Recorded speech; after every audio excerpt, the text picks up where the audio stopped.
1,000 years, we British have peered at our continental neighbours through the blink-at-arrow slits of our coastal forts. Forts built to keep Johnny Foreigner out. As a result, we've always seen that lot over there as a bunch of Dagos, Itais, Wops, Frogs, Bubbles, Huns, Krauts and Bosch. But whether we like it or not, we're all together these days in one big village. So I thought now would be a good time to pop over there to say hi, to meet the neighbours.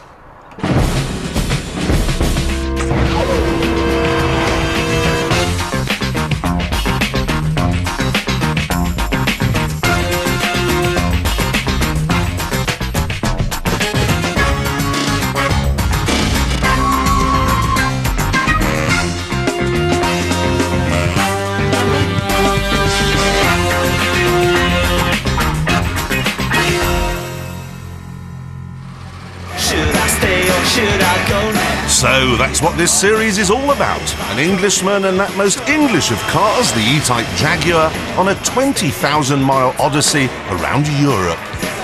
So you gotta let me know. Should I stay or should I go?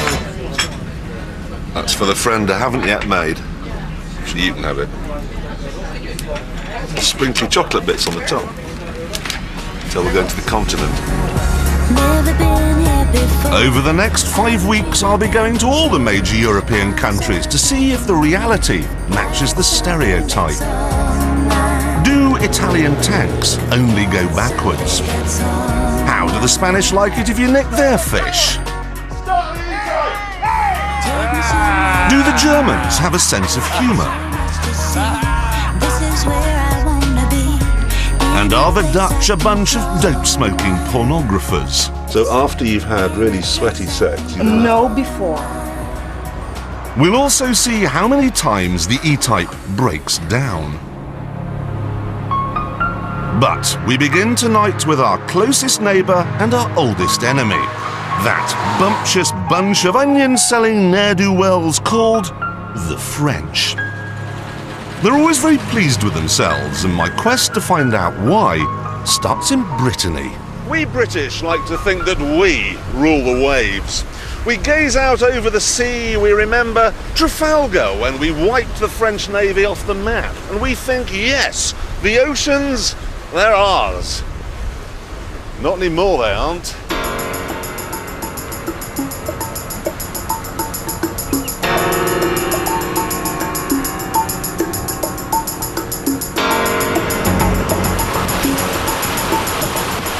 This is the Cap Gemini, the biggest, fastest trimaran ever made. It's been designed to get round the world in 60 days, 23 days faster than the record set by a nuclear submarine.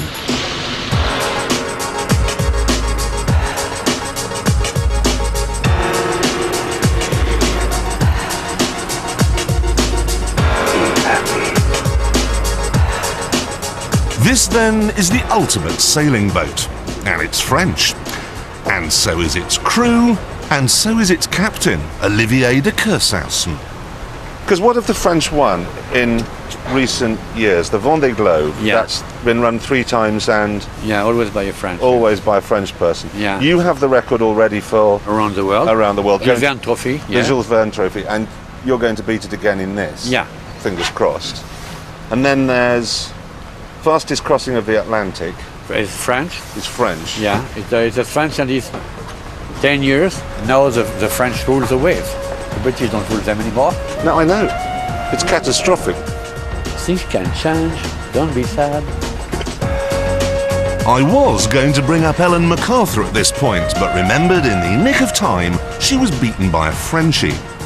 So I thought about mentioning the British Team Phillips boat. But then I recalled that on its maiden voyage, its front fell off. So I kept my mouth shut. Floating in the sea, take my hand. Come. So let's see how fast it goes. Can we see how fast this goes? Yeah, but I'm sorry, but there's no wind. So we can't go fast? No, we can't go fast without wind, I mean. The day you will have understood that you can't go fast when there is no wind, your country will be able to really be a good selling country. Maybe 2-3 years, no more. Okay, well, we'll wait for the wind. Yeah, And I'll the only thing talk we you have to through do. some British inventions in that time, if you like. You don't like my country? I love France. I adore France. It's the French that ruin it.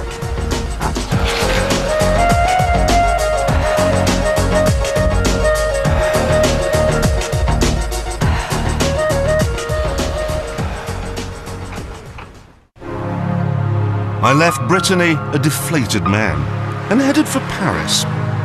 But what to do here? Can't talk about football because they beat us at that, or their trains, or their health service. However, since this is Paris, we can talk about mountaineering.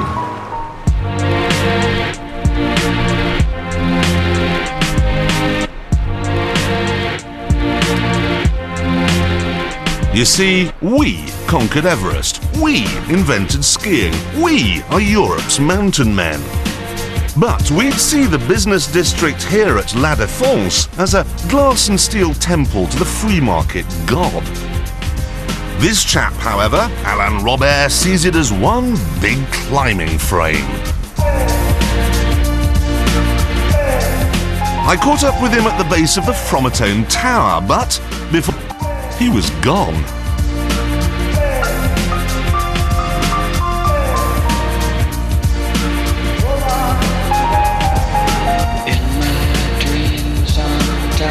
There was a security kerfuffle at the Elf building, but by the time I arrived, Alain was on his way up the side.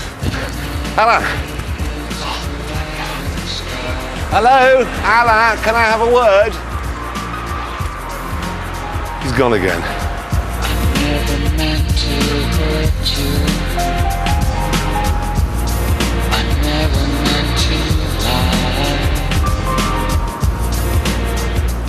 Over the years, he's climbed skyscrapers all over the world This is good. and been arrested for it all over the world. He uses no ropes, he has no safety net. So how does he do it?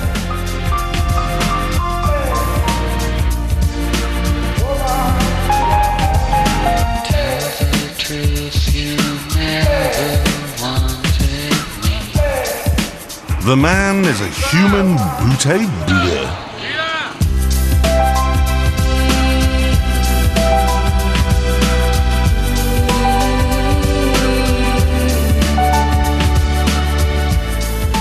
He's on the top up there somewhere. I think I've got him. Got him cornered. Dreams are jealous of Have you climbed all of these buildings? Not all of these buildings, maybe half of the buildings in La Défense. Half. And that's the one you were climbing earlier, the big brown one behind you there. That's right, I did the From at Home, the other one on the left, the green one, and also the two black one. The two black ones. Yes, the Eiffel Tower. You've climbed the Eiffel Tower Twice, yes. twice. First time I did it, it was very cold, 15 degrees below zero.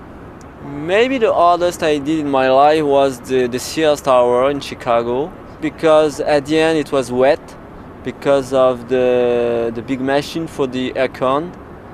And the last 20 stories, it was completely wet, and I had no choice just to reach the top. Why couldn't you go back down again? You know, I was so close to the top, and most probably I wasn't strong enough to go down by myself. And for me, I had only one possibility: to reach the top or to fall and to die.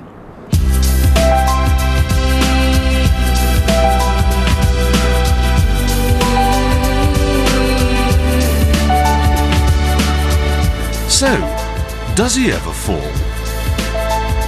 You know, actually, I have 66% disabilities because I've broken my skull, I've broken my knee, I've broken my right foot, I've cut my nerves, I've broken my nose, I've broken my pelvis. I've broken my elbow. Also something strange, I feel a little bit dizzy because of the left here. I have some problem of vertigo. You have vertigo? That's right, yeah. I'm not very stable. That's why, you know, for example, like this, I need the cable not to fall. Really? Yeah, as soon as I grab something, it's okay.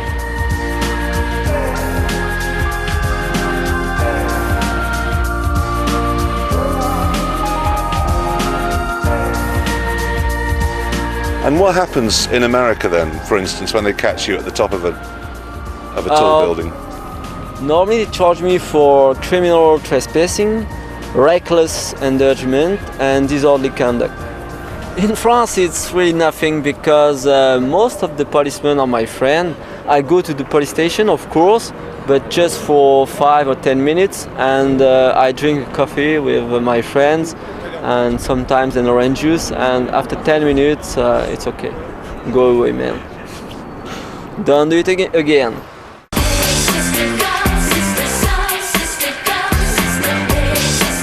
In France, this lackadaisical attitude to danger is everywhere. And as a result, France has more fatal car accidents than any other nation in the civilized world. A few rules of the road you might like to know about in Paris. Bus lanes, they're for parking. Cycle lanes, they're for parking as well. Zebra crossings are for parking. Parks, obviously, are for parking. The only thing that you mustn't do is park on a pavement, and that's because motorcycles need to go down it. There are no speed cameras in Paris. There are no sleeping policemen. You don't spend all day weaving your way round twee little tubs of traffic calming geraniums.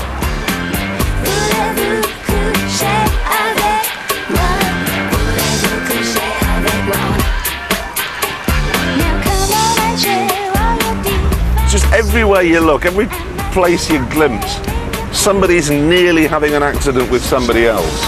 Now, why did we change lanes then? Why did that happen? Why did he need to be in that lane? Why did I suddenly decide to be in this one? We're coming up now to the place where more accidents happen in France than anywhere else, the Arc de Triomphe. What we've got here is about 9 or 10 lanes of traffic, none of which are marked. So you never really know what you're supposed to be doing. What I like to do is get right on the inside like this, and then you can make good, safe progress. The only problem is that at some point you've got to get off, and that's not so easy.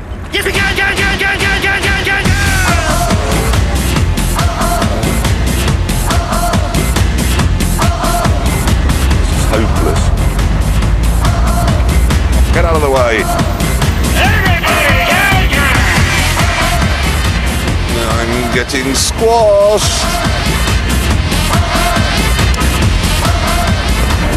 It's fantastically disorganized. The problem with this is that if you look over your shoulder momentarily to see what's there, the traffic in front of you has stopped and you run into the side of it like that.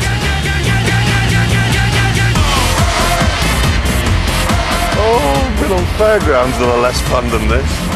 Come on, woman!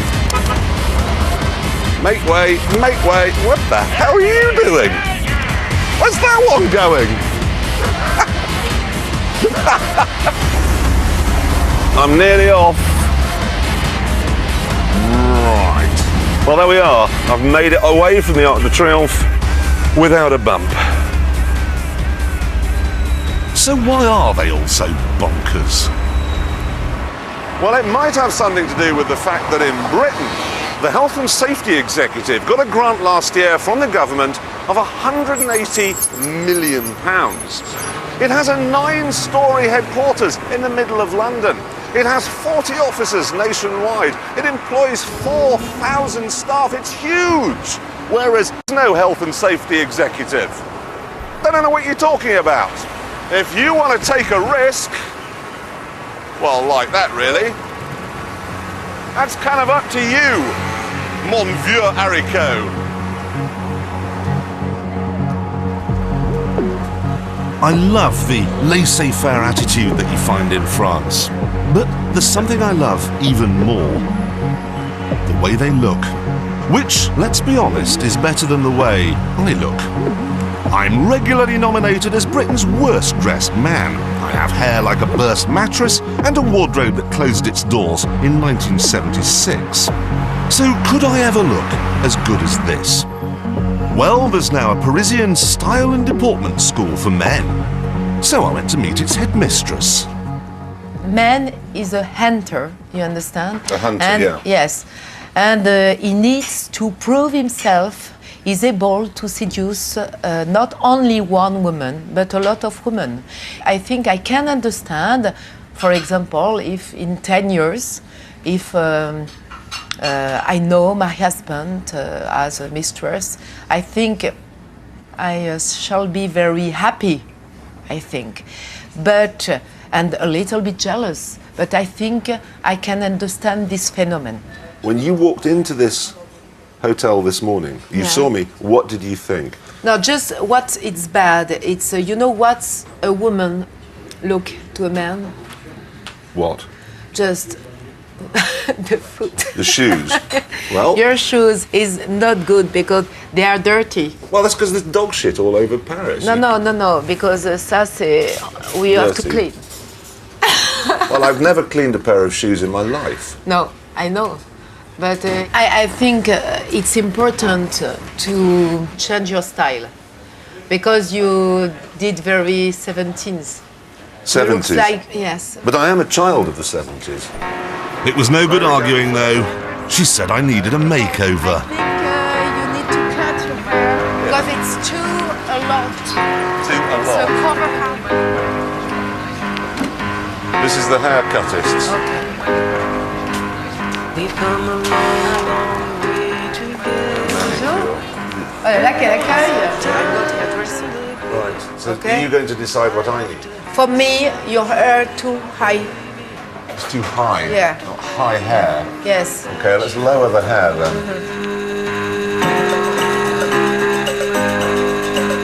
Just cut it. Make it shorter. Just, okay, alors il dit It's just not cut. rocket Voilà. science, it's a Parce bloody qu'il est très bien. haircut. Okay, don't be worried. Because Thierry is a magician. He's cutting the hair in my ears. Not going to cut the hair on my arm. No, because you need to look like to a man, not to a homosexual. No, not a homosexual.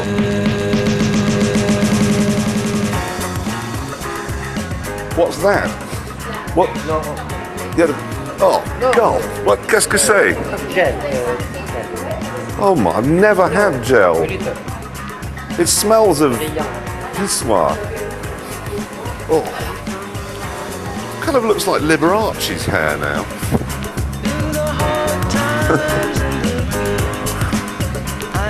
Funny.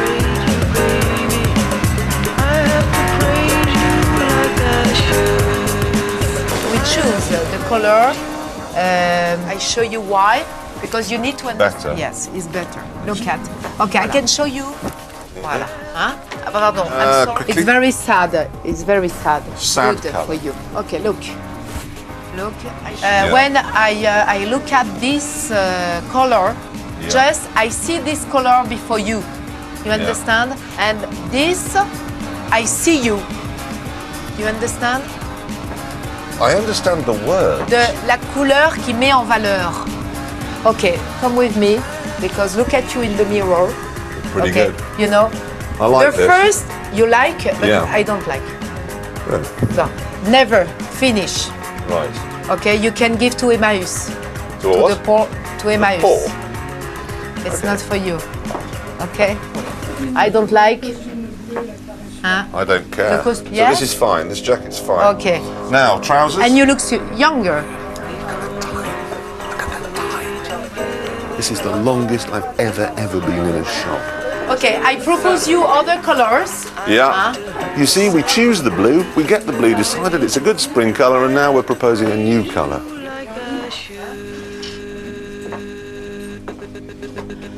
Voilà. No, not like that. Look at me. Not like that. Là. Open. Open. No, no, like that. No, no, like that. Voilà. Hop. Hop. Là. Wait. What do you think? It's all right.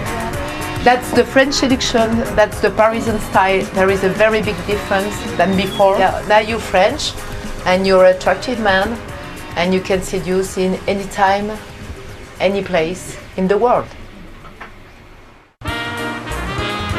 Good, because tonight I'm having dinner with the French equivalent of Tara Palmer Tomkinson, Princess Hermine de Clermont-Tonnerre. Sadly though, on the way the E-Type crumpled my suit and messed up my new low hair. But that, it turned out, was the least of my worries. So, what are we going to talk about? As you like. Because in So England, many- we talk about house prices at this time. We go No. out for dinner. Yeah, that's what we talk In French, about. we never talk about price. We never talk about money, religious, and sex. You never talk about sex. Yeah. Too busy doing it, probably. I hope so. Schools, then. We can't talk about schools either. It is not so interesting to speak about school. We talk about exposition, museum, culture, new painter, or New painters, museums and things. Or, I'm a bit stuck on oof. that. Is it delicious? None of the usual British middle-class dinner party chit-chat seemed to work. Does he ever eat pal or chum or win a lot? Or does he just eat really good food? no normal food. At college, you yeah. think you may have eaten a horse. It's funny, isn't it? France and Britain are only 23 miles apart. We are biologically identical. We share the same ancestry. But even when we talk the same language, I can't understand what they're on about. Devil, rabbit, reindeer, No, not caribou. rabbit. So how does it Never. work? You run up to a deer and stab it. Yeah. When you're hunting, it's only with an enormous knife. You're joking. You want to go on top. Non, c'est une expression française. It's a French expression. It's an English expression as well, and I don't think it means what you think it means. But you don't want to go on top. You want to go underneath. Faut voir.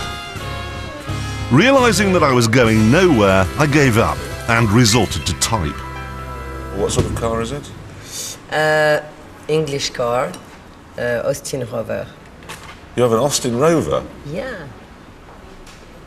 Joking. On purpose. Was it an accident? I think the problem here lies principally with the French. Yes, they may be brave. Yes, they may be good looking. But also, they can be a bit up themselves. Jean-Paul Sartre, for instance, would come to this cafe on Saint-Germain, but instead of sitting back, looking at the people walking by and enjoying a cup of coffee, he'd spend all day philosophizing. Is the ham happy? What is the meaning of this table? Then you have the bookshops, which don't sell anything I want to read. Bonjour. Avez-vous Tom Clancy, Red Storm Ice Station, Killer 0 Hour? Non, désolé. Okay. And let's not forget French films.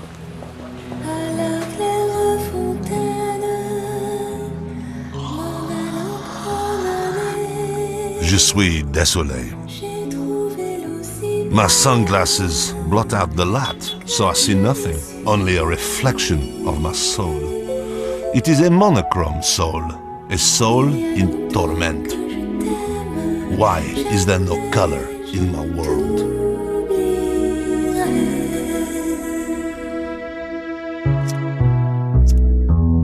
Sous les feuilles d'un chêne, je me suis faite sécher sur la plus haute branche.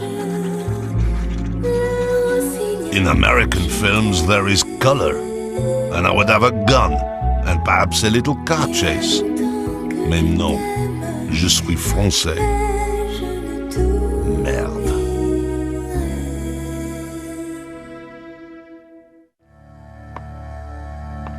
We see this French pretentiousness with their cars as well.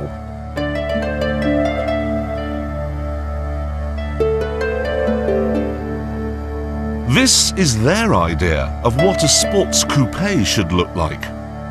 It's the new Renault Aventime, and of course it's better than a BMW. It must be. It's French.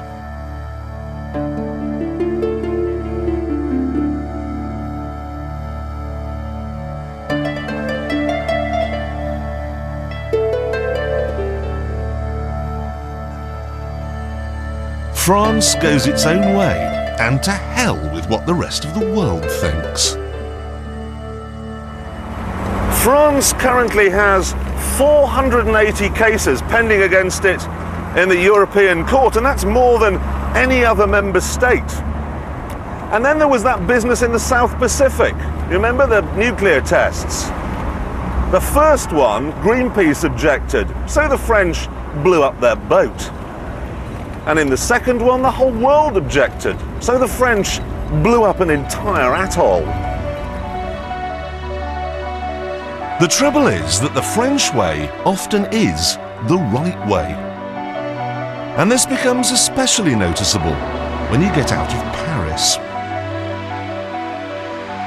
Let's face it, the British motorist is well catered for with a wide range of roadside restaurants and motorway service stations.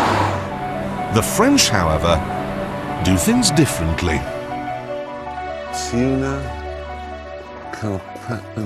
carpaccio with olive oil.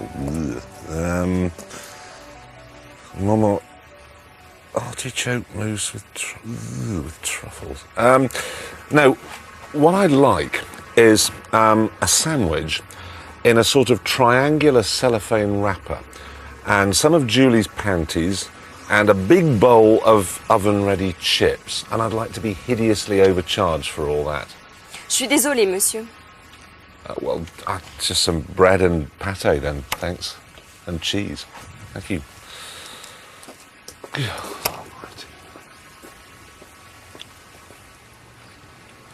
This is typically French, isn't it?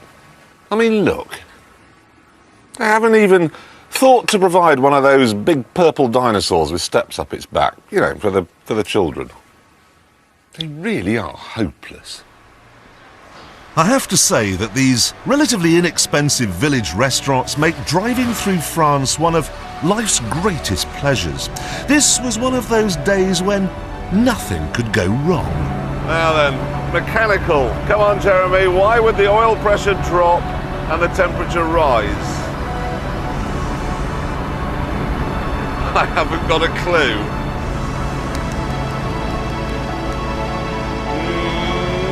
I don't know what to do. Things looked bleak. Convudi, lots of smoke and brimstone. Ici, oui. Voilà, derrière. Ici, derrière. Là, non, c'est pas le cas. Ah, be careful. How lucky is that? You break down, you pull into a Renault dealership, and the owner has one of these. That's fantastic. Needless to say, he knew exactly what was wrong and how it could be fixed. Combien? La totalité. Totalité. I know this looks like a made-for-TV drama, but it isn't. I really had broken down in a part of France where it seemed everyone had an old Jag. Another opinion. What kind of problem? Well, a good question. Yes. In the last 40 kilometres, all the oil and all the water. Oh my God. Pretty soon, though, they got it going. It's coming good. And I was on my way to Gascony to sample the ultimate French delicacy, the highest of haute cuisine. It's been banned by the EU now, so no restaurant can sell it to you, but this is France, remember. And we know what they think of rules. This is it. It's a bunting, a sort of sparrow. In France, it's known as an ortolan, and Bernard here has very kindly agreed to cook it for me. Now, let me just get this straight, Bernard. These birds migrate from Sweden to North Africa, yeah? Exactly. You catch them in nets, put them in a black box, full of millet seed, And they think it's night, so they eat and eat and eat and eat and eat. Then you drown them in Armagnac. Okay, so it takes a breath. Yeah. And then pluck them, and that's what we end up with here, yes? Yes. How do you then cook them? You put salt, pepper, and then you put in an oven for 8 minutes. 8 minutes? Yes. Simply, very simple. Simple. Great, well you get on with that, and I'll go up to the back dining room. Yes.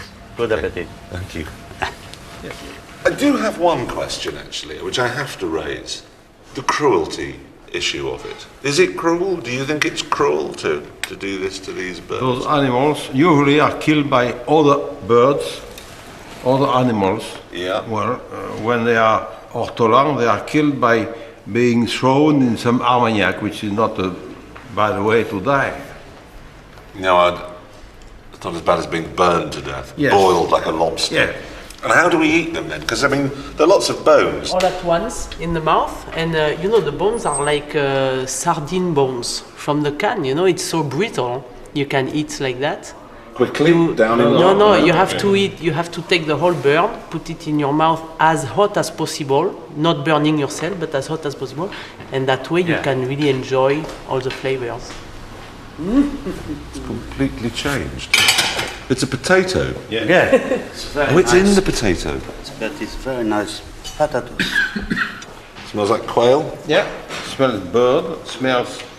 To ensure you capture all the aromas, and because it can be quite a messy experience devouring a fat sparrow, bones and all, you eat ortolan in a rather unusual way. It's like being at a clan meeting. Cheerio, everybody. I'll, Right.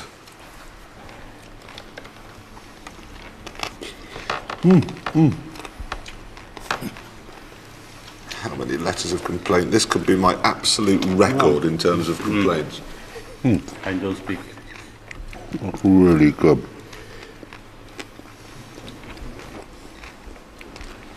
Children, don't think this would work with the family budgerigar.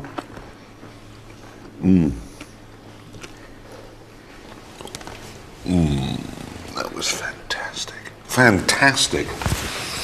But I know nothing about food, so what did it taste like? What was it, quail with sardine bones that didn't taste of sardines? I think it's a little bit like mild game, like a quail you said. Like a quail. Wild game, but mild tasting, but with some foie gras taste also in it. Or better than foie gras even because of that gamey foie gras taste. How much is an ortolan to buy? Not that you can buy. No. But how much would one be, were one able to buy one? I heard that somebody bought ortolan a few weeks ago, 350 francs each. And that's just for a dead sparrow? Yeah. £35. So if it were to be served in a restaurant, which it isn't, It is impossible. 3 times more. then it would be 3 times more, so it would be £100. Oh. Well, thank you very much, Bernard. Thanks, everybody. And of course, the marvellous thing is, if I pay you for this, you'll be breaking the law. So, C'est impossible, on me les a offerts, je te les offre. He didn't pay for them. It You was a did- gift from. So Nobody can he's pay for giving it. ortolan. no one can pay for ortolan, exactly, so I'm not going to start a trend now. Thank you very much. And the wine. Oh, bugger it. To our Americanized sensibilities, keeping a bird in a black box for a fortnight and then drowning it is barbaric. But the French see their countryside as a larder, and anything in it is fair game. Snails, frogs, horses, they're not animals, they're hors d'oeuvres. You can shoot pretty well anything here, even pigs. How many pigs? Combien de cochons? Là, ici, dans cet endroit, c'est difficile à dire, mais peut-être 20, 30. 20 ou 30? Ouais. 20 or 30? Là? Ouais.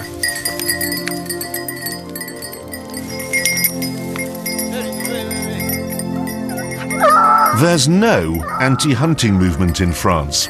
Sure, these huntsmen may look like cycloptic wannabe extras from Deliverance, but they're not catching piggies to watch them squeal. They know how to cook them as well.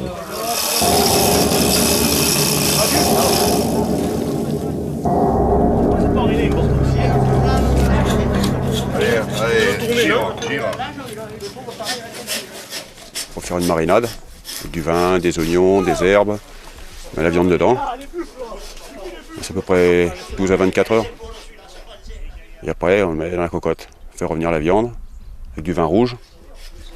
On laisse cuire à feu doux pendant au moins 6 heures. Jusqu'à ce que la sauce soit presque du caramel. Une sauce assez épaisse. Avec des pâtes. Et un verre de vin rouge. Dops. You might imagine that this rural penchant for eating fat and drinking gallons of red wine is all part of the French love affair with danger. You might imagine that they all burst at the age of 12. But no. To see how long people live in southwest France, just look at the local newspaper's obituary column. They live longer than in the rest of France, and French people live older than Europe. And some doctors notice that the places where people live older or live younger longer usually drink red wine when eating fat from birds and not fat from four-legged animals. So eating foie gras is better than eating lean beef? Yes, beef fat is not the worst. The worst is the mutton fat. Really? Then the beef, then the pork, then the lower duck and goose, then olive oil. So, red wine then is good for me? Yes, if you drink too much, it's not good for you, but it's better to drink red wine than anything else, especially during the meals. And it's not just what you eat, but how you eat as well, isn't it? That's another thing, yeah. If you eat too quickly, standing up, with ugly people in a noisy place, too hot or too cold, it's better not to eat at all. When you eat, it's better to sit down, take your time, have pleasant people, try to laugh when eating. It's very important to laugh when you eat. Have you ever put these ideas to an American dietitian? No, I don't know any American dietitian. I don't care about knowing any. I came to France to see what they were so pleased about. But apart from the sailing, the climbing, the wine, the food, the trains, the health service, the football, the freedom, the countryside, and their healthy disregard for the Americans, I can't find a thing. Apart from the fact they live next door to Belgium, which is where I'll be next week. See you there.